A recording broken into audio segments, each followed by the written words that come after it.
Finally Barroz എന്ന് പറഞ്ഞ cinema ഇറങ്ങിയിരിക്കുകയാണ്. എന്തോന്നാണ് 3-3.5 കൊല്ലം വെയിറ്റ് ചെയ്തിട്ട് കിട്ടിയ പടമാണ്. ലാലേട്ടൻ സംവിധാനം ചെയ്യുന്നു എന്നറിഞ്ഞു. തുടക്കം ഒരു മോഷൻ പോസ്റ്റർ പോലത്തെ ഒരു സാധനം ഇറക്കി. അതിൻ്റെ ഒരു ടൈറ്റിൽ അനൗൺസിങ് വീഡിയോ ഒരു സാധനം ഇറക്കി. അതൊക്കെ കണ്ടപ്പോൾ നമ്മൾ എന്തോന്നണ്ടേ ഇത് അങ്ങനെയൊക്കെ നമ്മൾ വിചാരിച്ചു എന്ന്. പൃഥ്വിരാജ് ഉണ്ടെന്ന് ആദ്യം പറഞ്ഞിരുന്നു. പിന്നെ പൃഥ്വിരാജ് ആടുജീവിതത്തിൻ്റെ ഷൂട്ടും തിരക്കൊക്കെ ആയിട്ട് പുള്ളി അത് വിട്ടു എന്ന് പറഞ്ഞു. 2021 തുടക്കം ബിഗ് ബോസിൻ്റെ സമയത്ത് ഇത് അനൗൺസ് ചെയ്തു. എനിക്ക് ഓർമ്മയുണ്ട്. 24 ഡിസംബർ 25 ഇന്നത്തെ ദിവസം ഇറങ്ങിയിരിക്കുകയാണ്. ആൻഡ് തുടക്കം തന്നെ പറയാണ് happy Christmas or merry Christmas to one and all. പടം വിചാരിച്ചത് തന്നെയാണ്. ആർക്കും കലങ്ങിയില്ല. സോറി, എനിക്കൊട്ടും കലങ്ങിയില്ല എന്ന് തന്നെ ഞാൻ പറയാം. എനിക്കൊരു നാടകം കണ്ടൊരു ഫീലാണ് ഈ പടത്തിൽ കിട്ടിയത്. എൻ്റെ ഒരു വ്യക്തിപരമായിട്ടുള്ള ഒരു അഭിപ്രായം മാത്രമായിട്ട് നിങ്ങൾ കണക്കിലെടുത്താൽ മതി. ഇത് പിള്ളേരെ സെറ്റിന് വേണ്ടി ഉണ്ടാക്കിയ പടം എന്നാണ് ലാലേട്ടനും ബാക്കിയുള്ള എല്ലാവരും ആവശ്യപ്പെട്ടിരിക്കുന്നത്, പഴയ കുട്ടിച്ചാത്തൻ വൈബിലൊക്കെ. പക്ഷേ അന്നത്തെ കാലത്ത് അത് ഏറ്റു. ഇന്നത്തെ കാലത്ത് ഈ ഒരു സംഭവം ഏറ്റില്ല. പേഴ്സണലി എനിക്ക് ഏറ്റില്ല എന്ന് എനിക്ക് പറയാൻ പറ്റുള്ളൂ. സ്ക്രീൻ പ്ലേ ഒക്കെ ആണെങ്കിലും ഭയങ്കര വലിപ്പീരായിട്ടാണ് എനിക്ക് തോന്നിയത്. പിന്നെ ഇഷ്ടപ്പെട്ട കുറേ കാര്യങ്ങളുണ്ട്. അതും ചെയ്തവരുടെ പേര് ഞാൻ പറയാം. Music by Lydian Nadaswaram. പാട്ടുകളല്ല, മ്യൂസിക് ചില സമയത്തൊക്കെ നല്ലൊരു നമുക്കൊരു വൈബൊക്കെ തരുന്ന മ്യൂസിക്കൊക്കെ വന്ന് പോയിട്ടുണ്ട്. പിന്നെ സിനിമാറ്റോഗ്രാഫി ബൈ സന്തോഷ് ശിവൻ. പൊളി. ഈ പടത്തിൽ നമുക്ക് എന്തെങ്കിലും തിയേറ്ററിൽ കാണാനുണ്ടെന്ന് പറയുകയാണെങ്കിൽ ഇതിൻ്റെ visuals, technical side, VFX, CGI, 3D തുടങ്ങിയ സംഭവങ്ങളിലാണ് ഈ പടം ഇരിക്കുന്നത്. അത് മാത്രമേ അല്ലാതെ ഞാൻ പറഞ്ഞില്ല, കഥയും കഥാപശ്ചാത്തലവും ലാലേട്ടൻ്റെ ക്യാരക്ടറും ഒന്നും എനിക്ക് ഒട്ടും വർക്കായില്ല. ആകെക്കൂടി ഒരു വേറൊരു സന്തോഷം തോന്നിയത് ലാലേട്ടൻ്റെ പേര് സംവിധാനം മോഹൻലാലിന് കാണിച്ചപ്പോൾ ഒരു സന്തോഷം ഉണ്ടായിരുന്നു.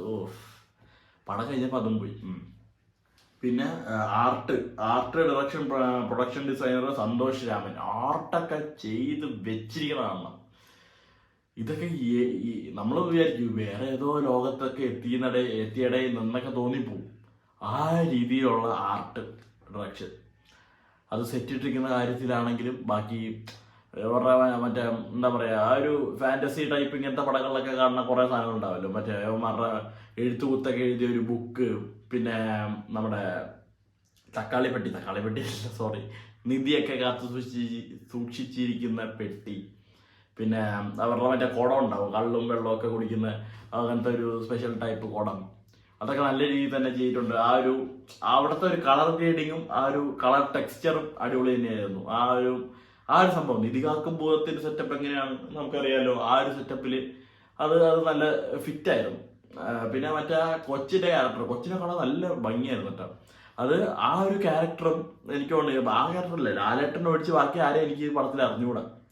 ആ ക്യാരക്ടറും ബാക്കിയുള്ള ക്യാരക്ടറൊക്കെ കംപ്ലീറ്റ്ലി വേറെ ഇൻഡസ്ട്രിയിൽ നിന്ന് വരുന്നതോ അല്ലെങ്കിൽ പുതുമുഖങ്ങളൊക്കെ ആയിരിക്കാം.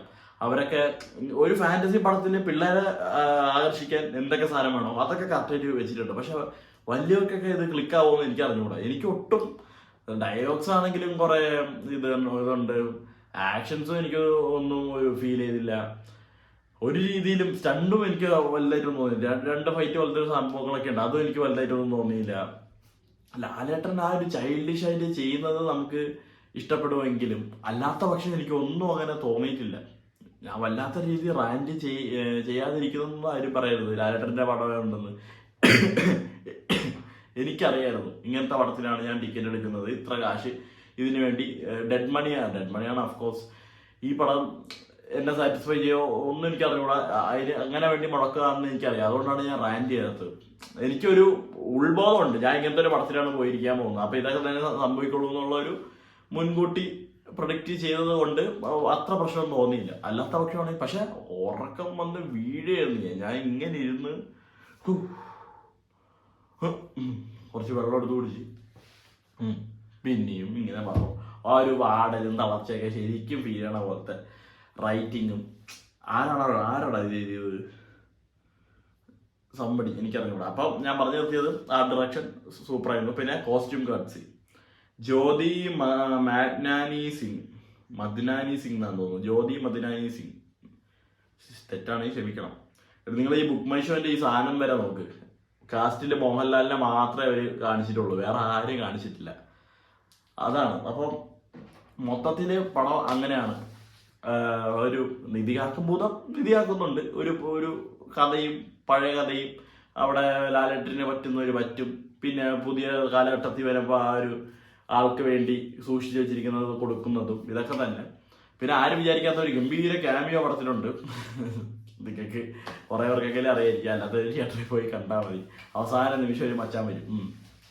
അപ്പോൾ ഇത്രയൊക്കെ തന്നെ ഉള്ളത്. ഞാനിതിപ്പോൾ എന്ത് പറയാം, ഇതിപ്പം പിള്ളേർക്ക് ഇഷ്ടപ്പെടുകയാണെങ്കിൽ അതും എനിക്ക് തോന്നുന്നു ഒരു പരിധി വിട്ട് പിള്ളേർക്കൊന്നും ഇപ്പോൾ ഇഷ്ടപ്പെടും. ഇപ്പോൾ എല്ലാവരും സീരീസും നെറ്റ്ഫ്ലിക്സും അല്ലാത്ത പ്രൈമും എല്ലാം ഇരുന്ന് കാണുന്ന പിള്ളേർക്കൊക്കെ ഇങ്ങനത്തെ പടമൊക്കെ ഇഷ്ടപ്പെടുമെന്ന് എനിക്ക് അറിഞ്ഞൂടാ. ഒരു 10-12 വയസ്സ് മുകളിലുള്ള പിള്ളേരുടെ കാര്യമുണ്ട് ഞാൻ പറഞ്ഞത്. എല്ലാവരും ഇപ്പോൾ അതൊക്കെ തന്നെയാണ്.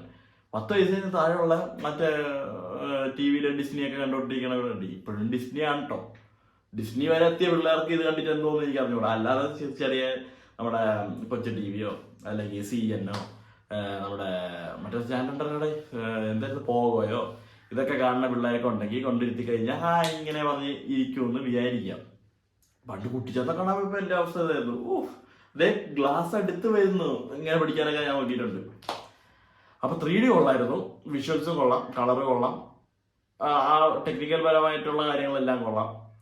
പടം പറ്റൂല, ഞാൻ നേരത്തെ പറഞ്ഞു. പിന്നെ എൻ്റെ ഒപ്പീനിയൻ ഞാൻ ഇവിടെ നിർത്തുകയാണ്. വേറൊരു കാര്യം ഉണ്ടായിരുന്നു, ഞാൻ പറയാൻ നിൽക്കണമായിരുന്നു, ഞാൻ പെട്ടെന്ന് മറന്നു കേട്ടോ. വീഡിയോ കട്ട് ചെയ്യണതിന് മുമ്പ് ഓർമ്മ നന്നായി. ഞാൻ ഇതിൻ്റെ ട്രെയിലർ ഇട്ടപ്പോൾ ഇതിന് ഭയങ്കര റീച്ച് കയറി കേട്ടാ. കുറേ പേര് കണ്ടു, അത്യാവശ്യം കമൻറ്റ് കിട്ടും. കമൻറ്റൊക്കെ ഫുള്ള് തള്ളയ്ക്കുള്ളി. അവനെ ആണവനെ മറ്റേത് മറിച്ചവനെ അങ്ങനെ പറഞ്ഞ കുറേ വിളിയുണ്ട്. ഞാൻ ആ ട്രെയിലറിൽ പറയുന്നുണ്ട് ഇത് ഫ്രെയിം ഔട്ട് ചെയ്ത് വരുന്ന ആടെ ഇങ്ങനെയൊക്കെ ചോദിച്ച് ഞാൻ റിയാക്ട് ചെയ്തിട്ടുണ്ടായിരുന്നു. സത്യം പറഞ്ഞാൽ അത് ഫ്രെയിം ബ്രേക്കിംഗ് അല്ലേടേ. നിങ്ങളൊക്കെ മറ്റേ ട്രെയിലറിന്റെ അടിയിൽ ആ ടൈറ്റിൽ വായിച്ചിട്ടല്ലേ ട്രെയിലർ ഉണ്ടത്. വിർച്വൽ ട്രെയിലർ എന്നുള്ള ആ ഒരു ടാഗിലേക്ക് കണ്ടിട്ട് നിങ്ങൾക്ക് കണ്ടുകൊണ്ട് നിനക്ക് ഇത് വിർച്വൽ ട്രെയിലർ ആയിരുന്നല്ലേ, അങ്ങനെയുള്ള ഒരു ബോധം നിനക്കൊക്കെ ഉണ്ടാവും. എനിക്ക് എൻ്റെ ഒരു ഫ്രണ്ട് ഒരു ലിങ്ക് അയച്ചു തരും. അത് തമ്മിൽ പോയില്ലാത്ത ഒരു ലിങ്ക് അയച്ചു തരും. ഞാൻ സഡനായിട്ട് എടുത്ത് നോക്കുമ്പോൾ ബറോസിന്റെ ട്രെയിലർ. അപ്പോൾ അതൊക്കെ റിയാക്ട് ചെയ്യാൻ പറഞ്ഞ് ഫുൾ സ്ക്രീൻ ഇട്ട് ക്യാമറ ഓൺ ആക്കിയിരുന്നാണ് ഞാൻ റിയാക്ട് ചെയ്തത്. അപ്പം അഫ്കോഴ്സ് നിങ്ങൾ ഞാൻ ഒരു സംഭവം ഇട്ടാണ് മണ്ടത്തിനെ കാണിക്കുകയാണ്, എന്ത് പറഞ്ഞാലും നിങ്ങൾക്ക് തിരിച്ചിങ്ങോട്ടേക്ക് പറയാനുള്ള ഒരു ഇതുണ്ടാവും. അത് മുൻകൂട്ടി തന്നെ ആയിരിക്കും ഞാൻ ഒരു വീഡിയോ ഇടുന്നത്. പക്ഷേ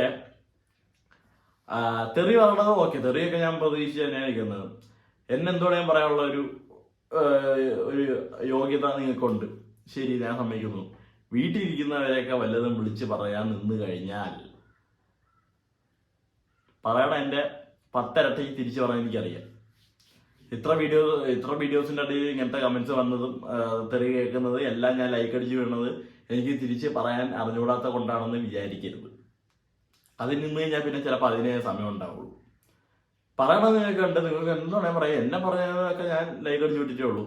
വീട്ടിലിരിക്കുന്നവരെ വല്ലതും പറഞ്ഞ് തുടങ്ങുകയാണെങ്കിൽ തിരിച്ച് നല്ല 10 എനിക്കും പറയാൻ അറിയാം. A ക്ലാസ് തെറി എനിക്കറിയാം. ഞാൻ നല്ല 1ാം തരം സ്റ്റേറ്റ് സ്കൂളിലാണ് പഠിച്ചത്. അപ്പം അത്ര പറയാനുള്ളൂ, പടത്തിനെ കുറിച്ച് ഇത്ര പറയാനുള്ളൂ. അപ്പം എനിക്ക് വേറൊരു കാര്യം തോന്നുന്നു, ലാലേട്ടൻ്റെ ഒരു കരികാലം ഇതോടെ തീർന്നു എന്നാണ് എനിക്ക് തോന്നുന്നത്. ഇതൊക്കെ കോവിഡിൻ്റെ ടൈമിൽ അനൗൺസ് ചെയ്ത പടങ്ങളാണ്. അതിൻ്റെയൊക്കെ ഒരു ക്ഷീണമൊക്കെ മൊത്തത്തിൽ മാറി വരുന്നേ ഉണ്ടായിരുന്നുള്ളൂ. അതെല്ലാം മൊത്തത്തിൽ മാറി നമുക്ക് വിചാരിക്കാം. അടുത്ത മാസം ലാലേട്ടൻ, ശോഭന മാം, തരുൺ മൂർത്തി പടം തുടരും. അതെനിക്ക് കാണണം. അത് ഞാൻ അമ്മ പോസ്റ്റർ കണ്ടപ്പോൾ തന്നെ പറഞ്ഞു, ഈ പടം എന്തായാലും കാണണം എന്ന് പറഞ്ഞു. അപ്പം പിന്നെ എന്തായാലും ഞാനും അമ്മയും കൂടി പോയി പടം കാണുന്നതാണ്. Bye bye.